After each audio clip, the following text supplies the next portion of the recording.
Welcome to the RKD Group Thinkers Podcast. I'm your host, Justin McCord. Why are you smirking, Ronnie Richard? I debated whether I should try and start talking at the same time as you, and then I held back. Oh, here we go. Here we go. Here we go. Yeah, here we go. Hold on. We weren't recording when we did that. That's correct. We talked about that ahead of time. Yeah. So here's how this went down for the audience. Ronnie let our guest into the studio, and as the guest came into the studio, they initiated the conversation with us with a greeting. And so they said, hello. And then Ronnie and I in unison said, hello. Yeah, that didn't work at all. No. And it was really awkward and felt like, we were just doing synchronized speech. So that's where that comes from. Ronnie, why don't you pull the curtain back and share who our guest was that prompted us to speak in synchrony? Sure. Our guest today was Brittany Hodak. And we got to know Brittany a little bit at an event we had a few weeks ago where she spoke to some of the nonprofits that we work with. And she has a really unique perspective. Brittany's a speaker. She's an author of a book called Creating Superfans. She's co-founder of her own company, the Superfan Company. She's worked with brands like Walmart, Disney, Amazon. In the episode, you'll hear her talk about working with different musicians and everything. So she has a unique perspective, and it's in that title, Superfan, on how to build connections with your followers and how to move them from just being followers to super fans. And it all revolves around creating experiences and memories and all these things. And it's so critical to nonprofits right now in the moment we find ourselves. Totally. Ronnie, I went recently to a gala for a nonprofit that my family supports. And they do a brilliant job of once a year when they have this annual gala, they have the entertainer who's performing at the gala actually go on site to one of their campuses where they deliver programs and have that person engage with the kids that this organization serves. And it was so interesting. So the talent at this event was actually Hank Azaria. I don't know if you know this, but Hank Azaria is the lead singer of a Bruce Springsteen cover band. I did not. That sounds made up, but it's actually true. And so, but what was so interesting was the day before the event, he had spent time on site seeing this organization's mission being delivered. And he had become a super fan and had his heart changed and life touched by seeing up front, close and personal, the organization's story. And so those types of things that feel big, inviting someone in and telling their story, as you're going to hear Brittany talk about, they make all the world a difference. And so now, whether or not it's Hank Azaria or Ronnie Richard, not that you're polar opposites altogether, but creating fans, listening intently and being authentic to how you tell your story. Is there a better way to go about driving success right now? It's the key. Yeah. Well, here to share what's behind the door from the key is Brittany Hodak on the RKD Group Thinkers Podcast. Okay, Brittany, let's start with Shark Tank. That's the question. That's it. That's the question. Here's the fun thing about Shark Tank. I got a phone call one day from a casting director who said, "Hey, I just read about your startup. You guys sound really cool. Do you want to come on Shark Tank?" And I said, "Yeah, that sounds super fun. I definitely want to come on Shark Tank."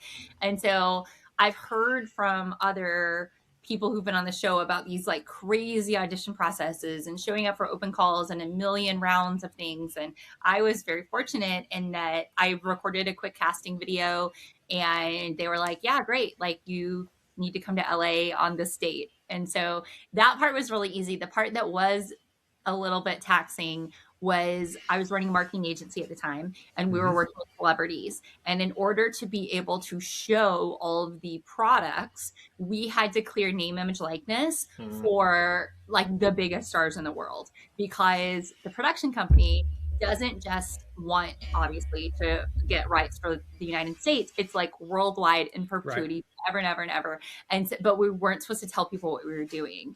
And so we were working, it was like so confining, because we were reaching out to all these attorneys and labels saying, we need you to sign this, and we can't tell you the name of the production company. We just need you to sign off that we can use your artist image forever and ever and ever across the whole universe. Please trust us. And so finally, then we were able to give them the name of the production company. But that was, we had, I don't know, probably 6 or 8 weeks between when we agreed to go on the show and when we were filming, that we were just hustling. And I remember there were a couple that came in when we were like in hair and makeup for the show. Like it was like, Wow. Brian Wilson was like in surgery. Like we had every Beach Boy but Brian. And we were like, we please, can you not just let the company that owns his NIL sign off? And they're like, nope. So we literally were having to get like the actual stars, like to be able to show stuff of Katy Perry and Taylor Swift and Brad Right. Paisley and all these others. So that was a lot of work. That's quite the rush, just in general.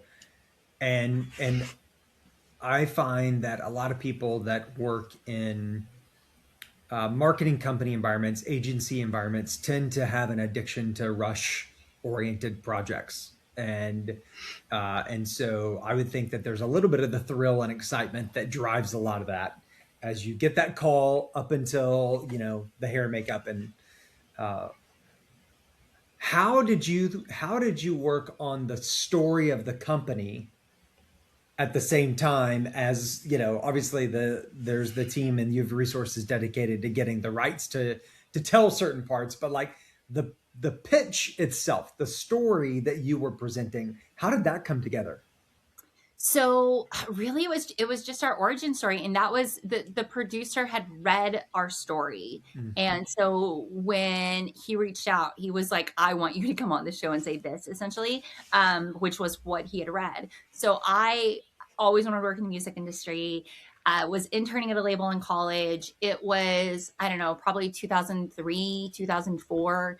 And every call, so I was a college rep, and the way this program was structured was there were kids working all across the United States in different markets. My market was Little Rock. And we would, hang up posters at record stores and give away free CDs and set up contests with the kids on campus, just like regular sort of street team things.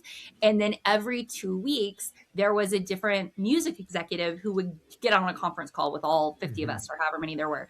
And because of the climate at the time, because of iTunes being brand new and everything was still about like LimeWire and Napster and stealing, every single one of these executives was like, find another job. You guys are still in college. It's not too late. You can do something else. Go work for a video game company. Go work for a Hollywood studio. Like do anything but music. And just every call, week after week after week after week. And as a college kid, I was like, well, if you guys are so doom and gloom about people not buying physical music anymore, why don't you just make physical music that's worth buying? Like, why would somebody get into the car, drive to the store, pay $20 for this stupid piece of plastic that offers zero benefit to just stealing it from their friends? Like, make it collectible, make it feel like merch, make it something people want to keep on their coffee table or their nightstand or in their car. And so I put together a business plan for what it would look like to create these deluxe packages for super fans that wanted to get closer to the artists that they love. I said, what if we could take the concert experience, the backstage experience, the let me be in the studio when you're recording this, like you pour your heart and soul into this music, and then you slap it in like a 48-cent plastic case with like one photo. What if we put as much love into the packaging as we did into the music product? So I wrote a business plan for what this would look like and kept trying to get people to let me do it at different record labels.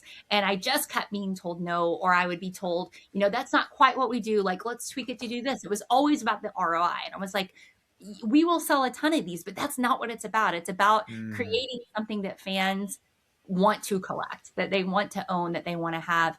And so I finally started my own company. A music buyer at Walmart, actually, who truly believed in this idea and believed in me, said, I will give you a vendor number if you can talk a record label into trying this, because you've been talking about this for so long. And so probably 5 or 6 years after I graduated from college, and like so many years of trying to sell this idea into various people, is when I launched my own company. And so the producer was like, that's the story that we're telling. You're going to come, you're going to talk about how you were this accidental entrepreneur, how you went from nobody getting excited about this inside of huge record labels to where now they're all paying you money. You're selling 8 figures worth of products every single year in Walmart stores. You're working with the biggest celebrities on the planet. Like, that's the story that we tell. And then, you know, when you go on Shark Tank, you have a like why we're here storyline. Right, yeah. And the why we're here was true. It was, we wanted to expand beyond music. Most of our sales were in retail, and almost all of our sales were in music. And so we said, we want to get into sports. We want to get into video games. We want to get into movies. And so overnight, like when it aired on ABC several months after we filmed it, it was like the owners of professional sports teams calling saying, can we fly you down to come, you know, meet with our marketing department, and studios saying, hey, come on a studio tour. Let's talk about what we can do with all of the historic catalog we have and all of these amazing titles that we own. So it was a really fun experience. So, Fascinating. So you touched on something that's fascinating, and it's something that today I feel like we kind of take for granted somewhat, in that we know creating experiences draws people in and is very valuable. And you see companies trying to create these big experiences, and it speaks to all the things that we're going to keep digging into about Superfans and everything. But yet you're saying this isn't that long ago that they were having trouble seeing the ROI on that, because they were thinking very transactionally of, you know, this thing isn't worth that, because in this moment, this CD, this jewel case needs to be cheap because we need to maximize the profit on this thing. And they weren't thinking bigger picture of, how do you build this super fan? Like, how did you sell that idea to them?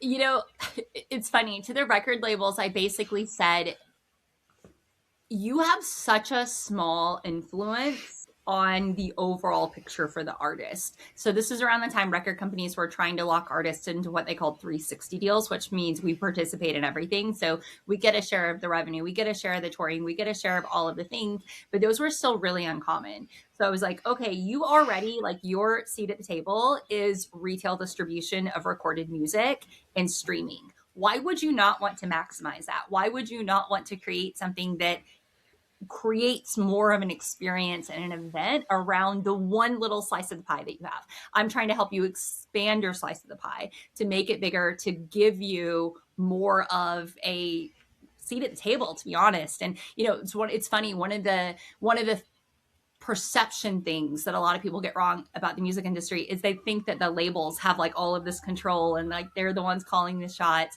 but they really don't. Like, from an artist perspective, the label is just your sales team. Like, it's just the partner who's like writing the checks for your music videos and making sure that, you know, your picture is updated on the streaming site, and you know, you have vinyl or music available for purchase at stores. And it's really like your management company and your promoters and your touring partners and everybody else who commands like a much larger share of your focus as an artist, because they control such a bigger portion of what it is.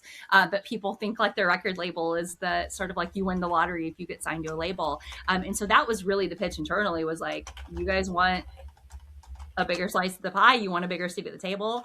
And then because we had a relationship with Walmart, which of course our label partners did too, typically the way it worked was people were going to buy, like, Walmart would buy, you know, 50,000, 100,000, 150,000, however many copies it was that we had negotiated up front.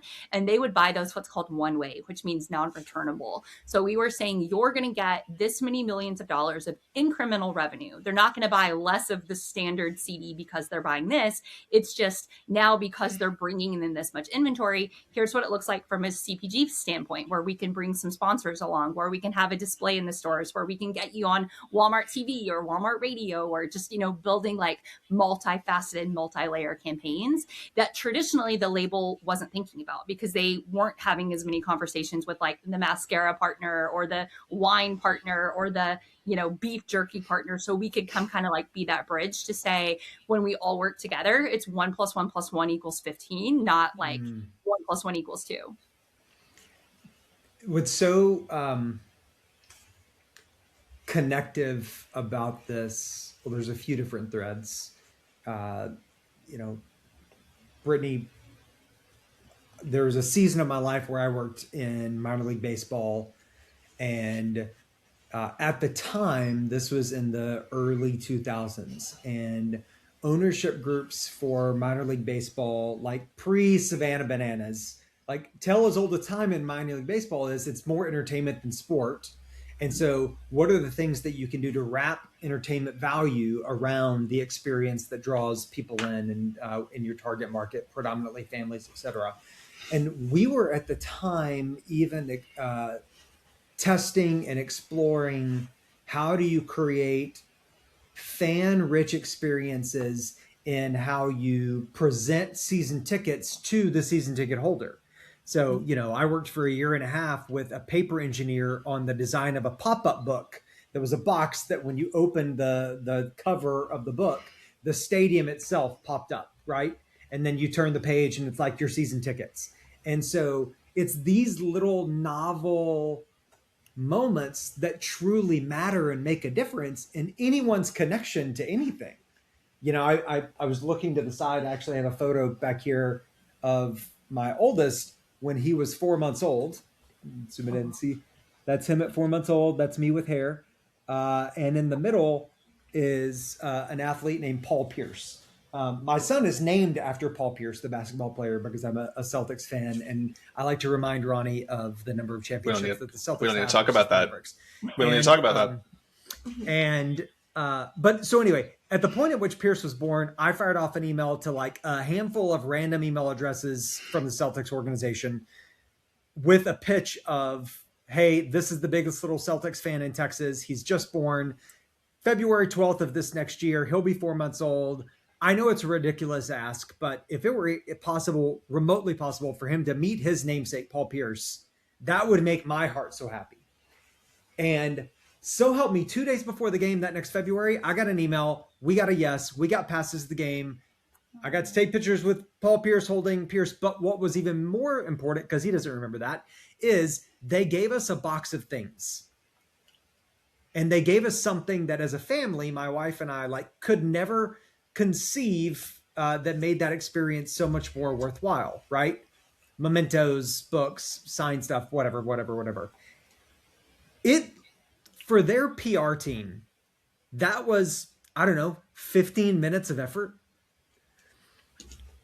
But I've told that story in the last 17 years, maybe 50 or 100 times. And there are people that are now fans of the organization that wouldn't have. It seems so simple. Why, as companies, why, as organizations, do we not think about creating those sort of experiences first thing? Why do we think about it last? Yeah. Because they feel like little things, but as we all know as humans, the little things are always the biggest things. They're the things we remember. They're the things that we talk about. And, you know, one of the things that I've seen be true again and again and again and again and again is that we are all influencers. Every single one of us have people in our lives who make decisions based solely on what we say. When we say this place is great, this organization is awesome, this place is a nightmare, stay away, like that's the only proof people need. And that's been true forever, right? It's word of mouth marketing has been the most trusted, the most valuable, the most sought after kind of marketing since probably the dawn of businesses, and it always will be. And I think as we're living in this world where it's being harder to trust things because of AI, because how easy it is to manipulate some of the things that we traditionally look to as trust signals, that it's going to accelerate the importance of word of mouth even more in the years that follow. And so companies have to have a plan for those little things, have to have a plan for those things that elevate it beyond just a fine but forgettable experience to a I can't wait to talk about this moment.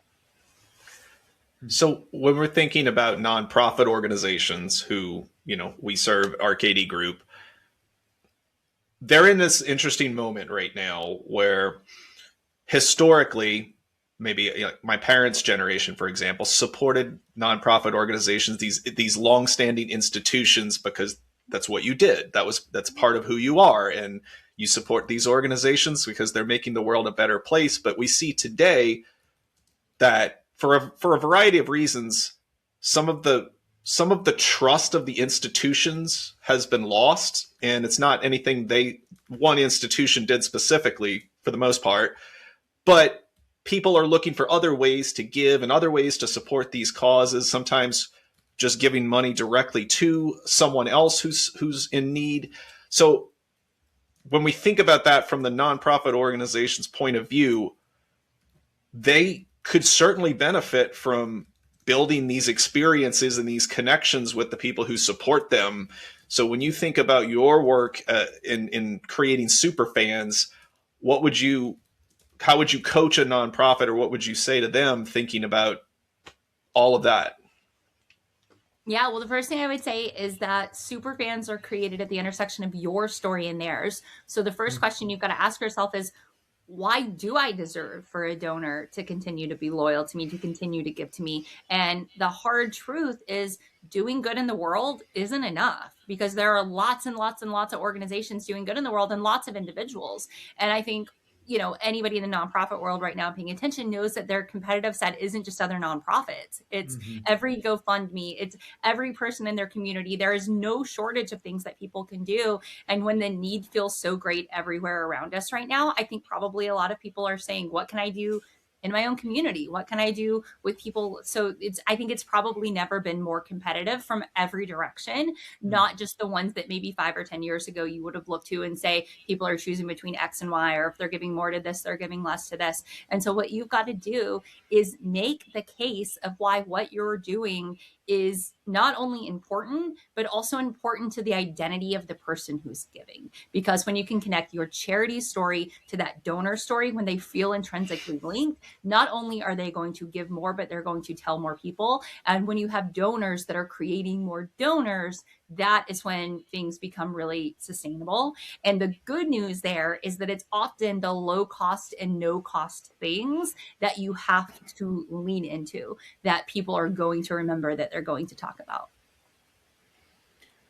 When you spent some time with us a few weeks back, we had an event near your home there in the Nashville area, had many clients and other nonprofit leaders in the room. One of the things that you spoke about was how advocacy is greater than advertising. And you hinted at this just now, but curious if you can unpack that a little more for us.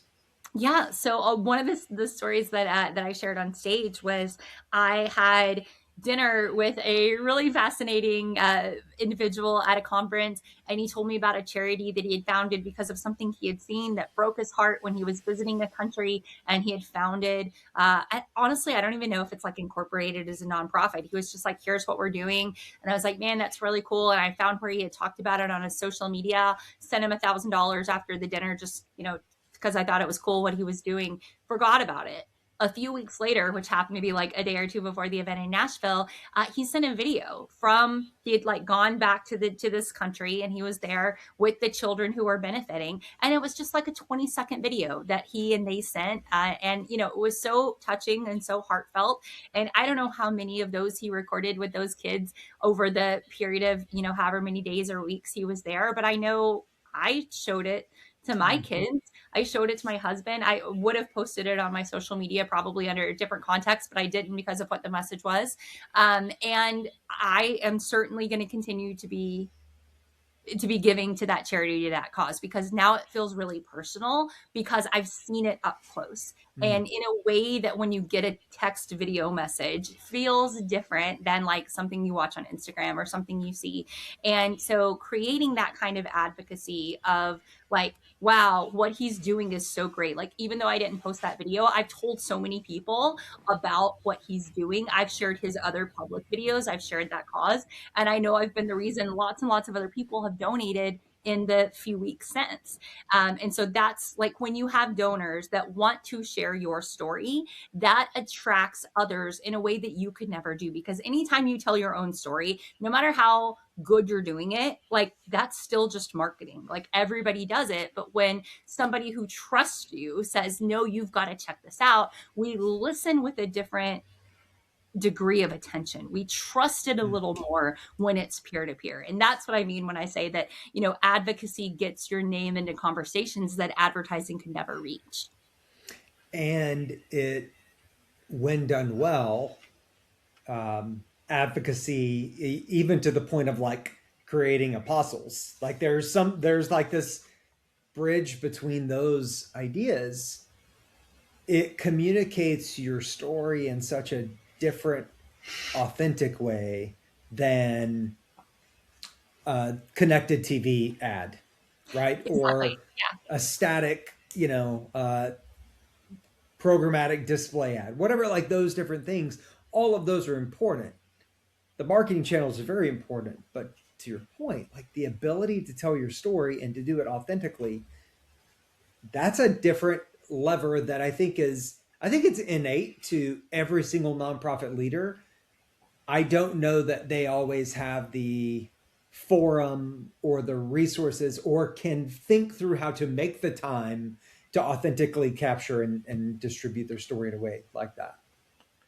Well, and another thing that I think not a lot of nonprofits are doing at the extent of what some like for-profit companies are doing with the technology that's available is the attribution tagging of, so much giving is done digitally. You've got to be thinking about, where did this come from? Where did this originate from? And if you don't ask the question, you may miss out on the fact that you've got a lot of mid-level donors that even if they're only giving you a few $1,000s a year, they could be generating 10x or even 100x of their own value in the relational value of the people that they're telling and the people that they're sharing your story with. And so if you're not doing a good job of tracking the people who truly love your charity, who are out there talking about your charity, who are telling their friends, you may run the risk of not recognizing them. And over time, if you've got somebody who feels like, wow, I'm so passionate about this charity, this cause means so much to me, they're doing so much, and you never feel seen, you never feel acknowledged, at some point you may move on to another charity that either whether it operates in a similar space or has whatever it was that made like a psychological connection of like, I feel like this is part of me. You may miss that. And so it's become so imperative to like make sure that your tracking matches the level of what you would want to be able to know and see about those, what I would call superfan donors. I am a fan of having folks be a part of this conversation that have walked in the shoes of someone in marketing. And so thank you for preaching for a moment around that, because it's crucial to deepening, your relationship with donors and to be able to understand like, what are the things that I did that could have deepened those relationships. And because it's like, it's one of those things where like the best personalization feels like a friend who knows you, and the worst feels like the like creepy, intrusive person.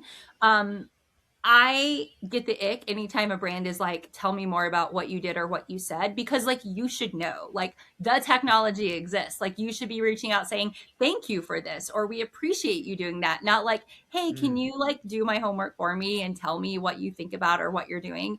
And so I think that's also, looking at everything through a lens of, if we are asking people to basically bankroll our existence, then we should come to the table doing our part to show that we are paying attention and grateful to them for the fact that their charity allows us to go, fight the good fight for the cause that we exist to tackle.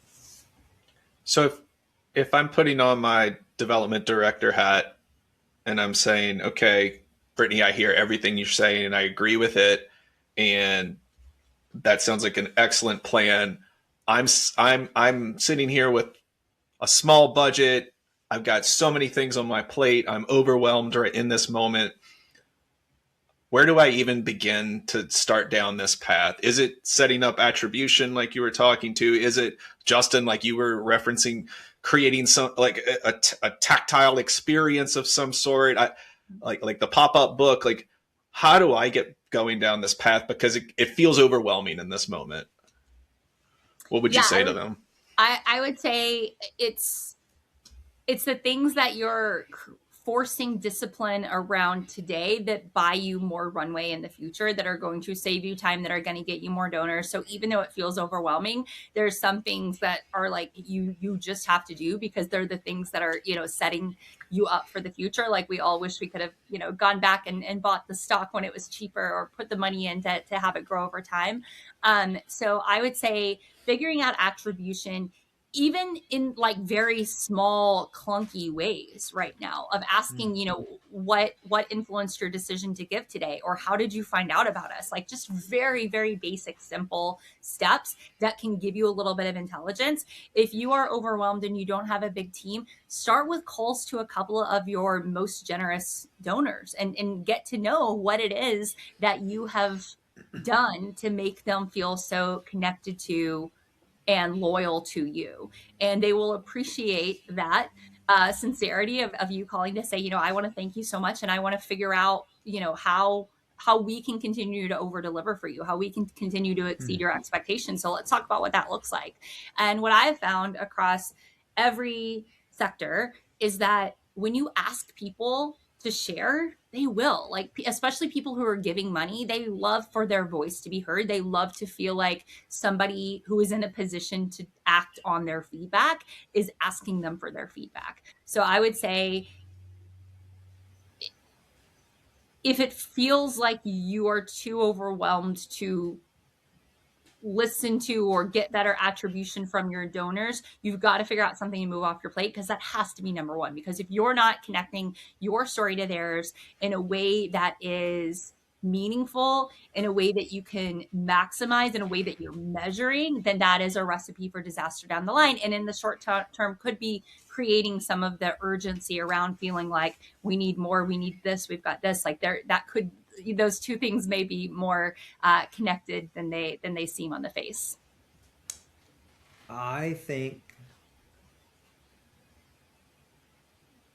in the climate that we're in terms of technology explosion and rapid pace of change and divided attention from prospective donors, prospective fans, prospective advocates, that if we don't better prioritize listening in some way, shape, or form, we're going to lose.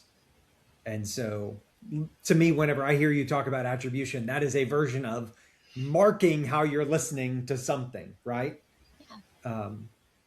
And also, honestly, like future proofing, because, one of the things that I say in the for-profit world all the time is retention is a lagging indicator. Like if you are just saying this is how many people we retained, you are missing out on way more important forward-looking data, because there are plenty of things that you continue to give to, continue to be loyal to, haven't canceled yet, haven't stopped doing yet, just because of the like mental work of identifying a better solution now. You're waiting for somebody to come along and do something else. But just because somebody is continuing to donate, annually, quarterly, monthly, whatever it is, like if you are not talking to them, having conversations with them, you risk not knowing that they are going to leave you until it's way too late to do anything about it. And so that's why the attribution tracking of like how many people are being referred by their friends gets you ahead of the retention problem.